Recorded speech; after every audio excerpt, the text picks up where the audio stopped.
പ്രിയമുള്ളവരെ, നമ്മുടെ ജീവിതത്തിൽ ഓരോരുത്തർക്കും നിർബന്ധമായും ഉണ്ടാവേണ്ട ഒരു കാര്യമാണ് ക്ഷമ.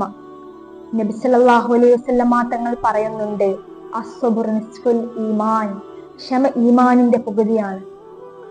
റബ്ബ് സുബ്ഹാനഹു വ തആല നമ്മങ്ങനെ പരീക്ഷിച്ചു കൊണ്ടിരിക്കുന്നുണ്ട്.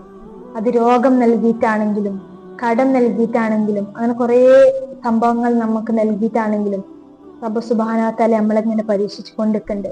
ആ റബ്ബ് സുബ്ഹാനഹു വ തആലക്ക് നമ്മളോട് ഇഷ്ടമില്ലാത്തതുകൊണ്ടാണോ? അല്ല, നമ്മളോട് അത്രക്കും സ്നേഹം ഉണ്ടായിട്ടാണ് അള്ളാഹു തആല നമ്മളിങ്ങനെ പരീക്ഷിച്ചു കൊണ്ടിരിക്കുന്നുണ്ട്. ഉദാഹരണം എടുത്ത് പറയുകയാണെങ്കിൽ, നബി സല്ലല്ലാഹു അലൈഹി വസല്ലമ തങ്ങൾ ജനിക്കുന്നതിന് 2 മാസങ്ങൾക്ക് മുമ്പേ നബിയുടെ ബാപ്പ മരണപ്പെട്ടു. നബി ജനിച്ചതിന്റെ ഒരു 5-6 വർഷങ്ങൾക്ക് ശേഷം നബിയുടെ മാതാവ് മരണപ്പെട്ടു. അങ്ങനെ നബി സല്ലല്ലാഹു അലൈഹി വസല്ലമ തങ്ങളുടെ താങ്ങും തണലുമായ കുറെ പേർ നബിയിൽ നിന്ന് മരണപ്പെട്ടു പോയി. ഇങ്ങനെയൊക്കെ നബി സല്ലല്ലാഹു അലൈഹി വസല്ലമ തങ്ങളെ അള്ളാഹ് പരീക്ഷിച്ചിട്ടും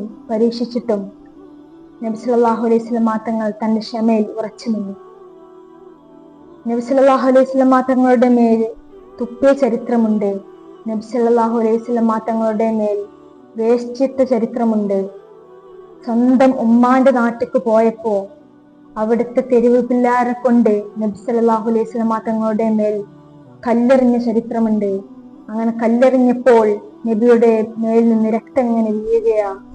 അങ്ങനെ തളർന്ന അവശനായ നബി സല്ലല്ലാഹു അലൈഹി വസല്ലമ തങ്ങൾ ഒരു മരത്തിന്റെ ചോട്ടിൽ വിശ്രമിക്കാനിരുന്നു. അങ്ങനെ ഇരുന്നപ്പോൾ മുഖറബുൽ അംലാഖ് മലക്ക് ജിബ്രീൽ അലൈഹിസ്സലാം നബി സല്ലല്ലാഹു അലൈഹി വസല്ലമ തങ്ങളുടെ അടുത്തേക്ക് വന്നിട്ട് പറയുകയാണ്, നബിയെ, നിങ്ങളൊരു വാക്ക് പറ, ഞാൻ അവരെ തകർത്തേക്കാം. നിങ്ങളെ ഇത്രയും വേദനിപ്പിച്ച അവർക്ക് വേണ്ടി നിങ്ങളൊരു വാക്ക് പറഞ്ഞാൽ ഈ കാണുന്ന 2 മലകൾ കൂട്ടി അവരെ ഞാൻ മൊത്തത്തിൽ നശിപ്പിച്ചേക്കാം.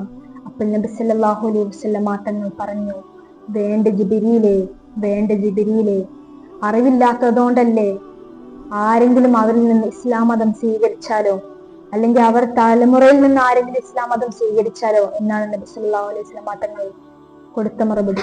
നബി സല്ലല്ലാഹു അലൈഹി വസല്ലമ തങ്ങളെ പോലെ നാമും ക്ഷമയുള്ളവരാണ്. റബ്ബ് സുബ്ഹാനഹു വ തആല അവന്റെ പരീക്ഷണങ്ങളിൽ നിന്ന് വിജയിക്കാൻ തൗഫീഖ് നൽകുമാറാവട്ടെ.